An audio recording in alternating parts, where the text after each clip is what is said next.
ಮೊಮ್ಮಗನಿಗೆ ಒಂದು ಹುಷಾರಿರಲಿಲ್ಲ, 2 ಕಡೆಯಿಂದ ಅಲ್ಲಿಗಿತ್ತು. ಮೈಸೂರಿಗೆ ಹೋದೆ, ಅಲ್ಲಿ ಆಗಲ್ಲ 1.5 ಲಕ್ಷ ಆಗುತ್ತೆ ಅಂತ. ಆಯಿತು ಮಾಡಿರಿ, ಮಿಷಿನ್ ಬೇಕು, 5 ಜನ ಮಕ್ಕಳು ಆಗ್ಬೇಕು ಅಂತ. ಆ ಮಿಷಿನ್ ತರಬೇಕು ಅಂತ ಅದಕ್ಕೆ ನಾನೇ ಮಾಡಿದೆ. ಅಜೆಂಟಾಗಿ ಬಂದು ಏನು ಮಾಡೋಣಪ್ಪ ಅಂತ ಅವರು ಡ್ರಾಪ್ಸ್ ಹಾಕೋಕ್ಕೆ ಇಲ್ಲಿ ಹೇಳಿದ್ರು. ಮನೆಗೆ ಡ್ರಾಪ್ಸ್ ಹಾಕೋಕ್ಕೆ ಹೇಳಿದಾಗ ಇಲ್ಲಿ ಬಂದು ಬಾಯಿ ನೋಡಿ ಮೇಡಮ್ ಬಾಯಿ ನೋಡಿ ಏನು ಗೌರವ ಏನು ಹಿಂಗೆ ಆಯ್ತು ಮೇಡಮ್, ಎಲ್ಲಿ ಆಗ್ತಾಯಿಲ್ಲ ಮಾಡೋಕ್ಕೆ, ಏನು ಮಾಡೋಣ ಮಾತು ಬರೋಲ್ಲ ಅವನಿಗೆ. 3 ವರ್ಷನೇ ಕೊರೋನಾ ಟೈಮ್ ಅವರು. ಆವಾಗ ಅಜಯ ದಾರಿ ತೋರಿಸಿರು ನಿಮ್ಮ ಎಲ್ಲಿಗೆ ಇಲ್ಲಿ ಬಂದಲ್ಲ ಡ್ರಾಪ್ಸ್ ಹಾಕೋಕ್ಕೆ, ಇದೇ ಊರಿಗೆ ಬಂದು ಡ್ರಾಪ್ಸ್ ಹಾಕಿ ಆ ಮೇಡಮ್ ಅವ್ರು ಹೇಳಿದ್ರು ಹೋಗಿ ಅಲ್ಲಿ ಇದು ಬೆಂಗಳೂರಿಗೆ. ಗೈಸ್ ಫೈನಲ್ ಆಗಿ ಟೆಂಪಲ್ ಹತ್ರ ಹೋಗಿ ಬಂದ್ವಿ. 1.5 ಗಂಟೆ ಹತ್ಬಿಟ್ಟು ಅಲ್ಲಿ ಒಂದು 2-3 ನಿಮಿಷ ದರ್ಶನ ಆಯಿತು ಸ್ವಾಮಿ ಪಾದದ್ದು. ಈ ದೇವಸ್ಥಾನದ ಬಗ್ಗೆ ವಿಶೇಷತೆ ಸ್ಥಳೀಯರು ಹೇಳ್ತಾರೆ, ಕೇಳಿ ಗೈಸ್. ಇದು ಹೇಳಿದ್ದು ಭಕ್ತರು ಬರ್ತಾರೆ, ಪಾದ ಏನೋ ಅಂತ ವಿಶೇಷ ಅಂತ ಕೇಳ್ತಾರೆ. ವಿಶೇಷ ಏನಿಲ್ಲ, ಪಾದ ಅಷ್ಟೇ. ಅದು ನೀವು ಉಂಟು, ಆ ದೇವ್ರುಂಟು. ನೀವು ಭಕ್ತರಿಗೆ ಹೇಳೋದು ನಾವು ಅಷ್ಟೇ, ಭಕ್ತರುಂಟು ನೀವು ಉಂಟು. ಅದನ್ನು ಅವ್ರು ಕೇಳ್ಕೊಂತಾರೆ, ದೇವರು ಅವ್ರು ಕೊಡ್ತಾರೆ ಅವ್ರಿಗೆ. ಅವರು ಒಳ್ಳೇದಾಯಿತು ಅಂತ ಬರ್ತಾರೆ, ಅಷ್ಟೇ ವಿಷಯ. ಇಲ್ಲಿ ತಪ್ಪೇನಾದ್ರು ಮಾಡ್ಕೊ ಬಂದ್ರೆ ಜೇನು ಬರುತ್ತೆ, ಅದು ನಿಜನೇ. ಈಗಲೂ ಬಂದೋಯ್ತಿಲ್ಲ, ಮುಂಚೆ ಸೂಕ್ಷ್ಮ ಬಂದೋಗುತ್ತೆ, ತೋರ್ಸುತ್ತೆ ಅದು. ಅಂದ್ರೆ ಈಗ ನಾವು ಒತ್ಬೇಕಾದ್ರೆ 1-2-3 ಹಾವು ಕಾಣಿಸ್ಕೊಂಡು ಅದ್ರ ಏನಾರು ಲಕ್ಷಣ ಆದ್ರದ್ದೇನು ಅದೇನು ಇದೆ, ಸೂಕ್ಷ್ಮ ಇರೋದಕ್ಕೆ ತೋರಿಸೋದು. ಸ್ವಲ್ಪ ಹೆಚ್ಚು ಕಮ್ಮಿ ತೂಸ್ಲು ಆಗೋಕ್ಕಾದು, ಸ್ವಚ್ಛತೆಯಿಂದ ಬರಬೇಕು, ಚಪ್ಪಲಿ ಹಾಕ್ಬಾರ್ದು, ನಾವು ಕೆಟ್ಟದ್ದೇನು ಮಾಡಬಾರ್ದು. ಊಟ ಮಾಡ್ಬೇಕಾದ್ರೂ ಏನು ಕೆಟ್ಟದ್ದು ತಿನ್ಬಾರ್ಬಾರ್ದು. ಅಂದ್ರೆ ಇಲ್ಲಿ ವಿಶೇಷವಾಗಿರೋ ದಿನ ಯಾವುದು? ಇಲ್ಲಿ ಪೌರ್ಣಮಿ, ಭಾನುವಾರ, ಶನಿವಾರ, ಸೋಮವಾರ 3 ದಿವಸ ಬರ್ತಾರೆ ಜನ. ವಿಶೇಷವಾಗಿ ರಾತ್ರಿಯಿಂದ ನೆನ್ನೆ ಹಗಲು 2 ದಿವಸ ಪೂರ್ತಿ ಇದೆ. ರಾತ್ರಿ 12 ಗಂಟೆವರೆಗೂ ಇರುತ್ತೆ. ರಾತ್ರಿಯೆಲ್ಲ ಪೂರ್ತಿ ರಾತ್ರಿಯೆಲ್ಲ ಊಟ ಇತ್ತು. ಬೆಳಗ್ಗೆ ಓಪನ್, ಬೆಳಿಗ್ಗೆ ಓಪನ್. ಯಾವುದು ದೇವಸ್ಥಾನ ಓಪನ್ ಇರುತ್ತೆ ಬೆಟ್ಟಲ್ಲಿ, ಯಾವ ದಿನನಿತ್ಯನೂ ಇರುತ್ತೆ. ಪ್ರಸಾದ ದಿವಸಲ್ಲೂ ಆಗುತ್ತೆ ಇಲ್ಲಿ. ದಿವಸ ಬೆಳಗ್ಗೆ 8 ಗಂಟೆ 10 ಗಂಟೆ ಶುರು ಆಗುತ್ತೆ ಪ್ರಸಾದ, ಸಾಯಂಕಾಲ 5 ಗಂಟೆವರೆಗೂ ಪ್ರಸಾದ ಇದೆ. ಇದು ಭಕ್ತಾದಿಗಳೆಲ್ಲ ಕೊಟ್ಟರೆ ಯಾರೇನು ನೋಡ್ಕೊಂಡು ಭಕ್ತರಿಂದ ಇದೆಲ್ಲ ನಡೆದಿರೋದು. ಯಾರೇನು ಹಾಕಿಲ್ಲ, ಒಬ್ಬರೇ ಹಾಕಿ ಮಾಡಿಲ್ಲ. ಭಕ್ತರು ಕೊಡ್ತಾರೆ, ಭಕ್ತರಿಗೆ ಹಾಕಿ ಪ್ರಸಾದ ಕೊಡ್ತೀವಿ, ಹಂಗೆ ಕಳಿಸಲ್ಲ ಯಾರನ್ನೂ. ಅವ್ರ ಕಷ್ಟಗಳು ಒಳ್ಳೇದು ಮಾಡಿದ್ರೆ ಬರ್ತಾರೆ. ಯಾರೇ ಬಂದರೂ ದೂರದಿಂದ ಬರ್ತಾರೆ, ಅವ್ರು ನಮ್ಮನ್ನು ಏನು ಅಂತ ಕೇಳ್ತಾರೆ. ಅಪ್ಪ ಹಿಂಗೆಲ್ಲ ಇದೆ, ನೀವು ಉಂಟು, ಅಜಯರು ಉಂಟು ಅಂತ ಅಜಯರು ಕೇಳ್ಕೊಂತಾರೆ. ಒಳ್ಳೇದಾಯ್ತಪ್ಪ, ನಮಗೆ ಇನ್ನೊಂದು ಸರಿ ಬಂದು ಹೇಳೋಗ್ತಾರೆ, ಒಳ್ಳೇದಾಯಿತು, ನಾವು ಇಷ್ಟು ಫೋನಲ್ಲಿ ಬಂದೆ, ಒಳ್ಳೇದಾಯಿತು ಅಂತ ಅಷ್ಟೇ. ಮತ್ತೆ ಇದು ಉತ್ಸವ ಮೂರ್ತಿ ಏನಾದ್ರು ಕರ್ಕೊಂಡು ಹೋಗ್ಬೇಕು ಅಂದ್ರೆ ಎಷ್ಟು ದಿನದ ಮುಂಚೆನೆ ಬುಕಿಂಗ್ ಮಾಡ್ಕೋಬೇಕು ಅಂತ ಒಂಚೂರು? ಎಷ್ಟು ದಿನದ ಮುಂಚೆ? ಒಂದು ತಿಂಗಳು ಮುಂಚೆ ಹಾಕ್ಬೇಕು ಅರ್ಜಿ ಹಾಕ್ಬಿಟ್ಟು ಮೀಟಿಂಗ್ ಕರೀತಾರೆ ಅವರು. ಮೀಟಿಂಗಿಗೆ ಬರ್ಬೇಕು ನಾವು. ಬಂದ್ಬಿಟ್ಟು ಮೀಟಿಂಗಲ್ಲಿ ಡಿಸೈಡ್ ಮಾಡಿ ಕೊಡ್ತಾರೆ ನಮಗೆ. ಅರ್ಜಿ ಎಲ್ಲ ಹಾಕೋದಂತ ಒಂಚೂರು ಆಫೀಸಲ್ಲಿ ಪಕ್ಕ ಆಫೀಸು ಫಾರಮ್ ಕೊಡ್ತಾರೆ. ಅದು ಭರ್ತಿ ಮಾಡ್ಕೊಳ್ಬೇಕು. ಇಷ್ಟು ಡೇಟ್ ಬೇಕು ನಮಗೆ, ಇಷ್ಟು ಗಂಟೆಯಿಂದ ಎಷ್ಟು ಗಂಟೆ ಅಂತ.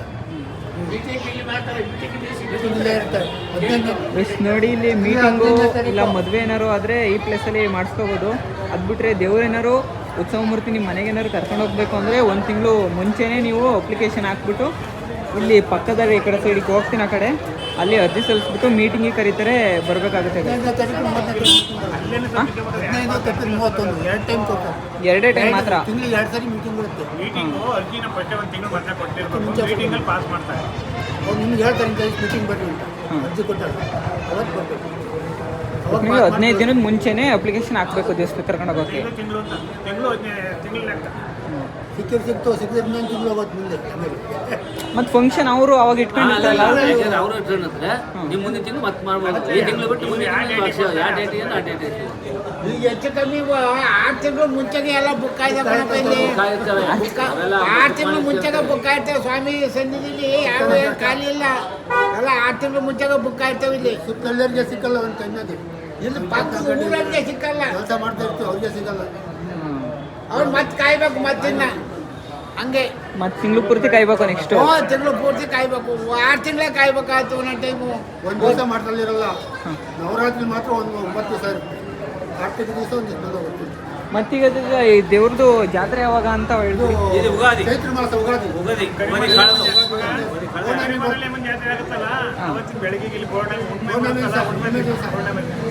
ಇದೇ ತಿಂಗಳಿಗೆ ಪೌರ್ಣಮಿ ದಿವಸ ಸಂಜೆ ಚೈತ್ರ ಮಾಸ ಬೆಳಿಗ್ಗೆ ಕೊಡ್ತಾರೆ. ಕೆಂಡ ಎಲ್ಲ ಮಾಡ್ತಾರೆ. 8 ಗಂಟೆ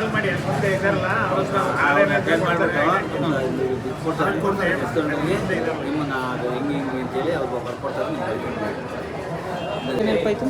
ಇದರಿಂದ ಏನು ಹೆಲ್ಪ್ ಹೆಲ್ಪ್ ಆಯ್ತು ಅಂದ್ರೆ ಇಲ್ಲಿ ಡ್ರಾಪ್ಸ್ ಹಾಕಿ ಬಂದ್ವಲ್ಲ ಆ ಮೇಡಮ್ ಅವ್ರು ಹೇಳಿರಲ್ಲ ಅವರು ಆ ಕಡೆ ನಮಗೆ ಸಪೋರ್ಟ್ ಕೊಟ್ಟರು ಅಜ್ಜಾರ ಕಡೆಯಿಂದ ನಮಗೆ ಗೊತ್ತಿರಲಿಲ್ಲ ಅದು ಇಂಥಕ್ಕೆ ಹೋಗ್ಬೇಕು ಅಂತೇಳಿ ಹೇಳಿರಲಿಲ್ಲ ಮಹಾವೀರ್ ಜೈನು ಅದು ಆಸ್ಪತ್ರೆ ಮಹಾವೀರ್ ಜೈನ್ಗೆ ಹೋಗಿ ಅಲ್ಲಿ ಹುಷಾರು ಮಾಡ್ತಾರೆ ಅಂದರು ಇಲ್ಲಿ ಪಕ್ಕದಳ್ಳಿಯರು ಅವರು ಆ ಮಗುಗೆ ಕರ್ಕೊಂಡು ಹೋಯ್ತು ಅಂತ ಕಾಲು ಇರಲಿಲ್ಲ ಒಬ್ಬ ಪಾಪಗೆ ಅಲ್ಲಿ ಹೋಗ್ರಿ ಅಂತ ಅಮ್ಮ ಹೇಳ್ತು ಅವಾಗ ಅಲ್ಲಿಗೆ ಬೆಳಿಗ್ಗೆ ಕರ್ಕೊಂಡೋದೆ ಬರ್ರಿ ಅಂತ ಹೇಳಿದ್ರಲ್ಲ ಅವಾಗ ಅಜಯನ ಹೆಸರು ಹೇಳ್ಬಿಟ್ಟು ಕರ್ಕೊಂಡು ಹೊರಟು ಮನೆಗೆ ಪತ್ರ ಮರ ಇದೆ ಮನೆ ಹತ್ರ ಆ ಪತ್ರ ಮರಕ್ಕೆ ಬಂದು ಜೈನ್ ಕಟ್ತು ಮತ್ತೆ ಕರ್ಕೊಂಡು ಹೋದೆ ಅಲ್ಲಿ ನಿಮ್ಮ ಮನೆಗೆ ಬಂದು ಕೊಟ್ಟು ನಮ್ಮನೆ ಜೈನ್ ಪತ್ರ ಮರ ತನಕ ಬಂದು ಕಟ್ತು ಅವ್ರ ಆಶೀರ್ವಾದ ಮೇಲೆ ಮುಗೋಯ್ತು ಅವಾಗ ಅಲ್ಲಿ ಒಳ್ಳೇದಾಯ್ತು ನಿಮ್ಮದು ₹1 ದುಡ್ಡು ತಗೊಂಡಿಲ್ಲ ಅವರು ವಾರಕ್ಕೊಂದ್ಸರಿ ಪಾಠ ಮಾಡೋರು ಪಾಪಗೆ ಪಾಠ ಮಾಡಿದ್ರೆ ಕನ್ನಡ ಬರ್ತಿರಲಿಲ್ಲ ಮಾತನಾಡೋಕೆ ಬರ್ತಿರಲಿಲ್ಲ ಅವ್ರಿಗೆ ಸ್ವರ್ಗಳೆಲ್ಲ ಬರ್ತಿರಲಿಲ್ಲ ಅವಾಗ ಕನ್ನಡ ಸ್ಕೂಲಿಗೆ ಸೇರಿಸಿ ಅವರು ವಾರಕ್ಕೊಂದ್ಸರಿ ಪಾಠ ಮಾಡೋರು ದಿವಸ ಇದ್ರಲ್ಲಿ ಮಾಡೋರು ಮೊಬೈಲಾಗ ಪಾಠ ಮಾಡೋರು ಅವಾಗ ಒಂದು ವಾರಕ್ಕೊಂದ್ಸರಿ ಕರ್ಕೊಂಡೋಗಿ ಬರ್ತಾಯಿದ್ವಿ 1 ವರ್ಷದ ದಿವಸ ಕರ್ಕೊಂಡೋಗಿ ಬಂದು ವರ್ಷ ಪೂರ್ತಿ ಕರ್ಕೊಂಡೋಗಿ ವಾರಕ್ಕೊಂದ್ಸರಿ ಕರ್ಕೊಂಡೋಗಿ ಬಂದು ಈಗ ಚೆನ್ನಾಗಿ ಮಾತಾಡ್ತಾನೆ ಆಗಿದೆ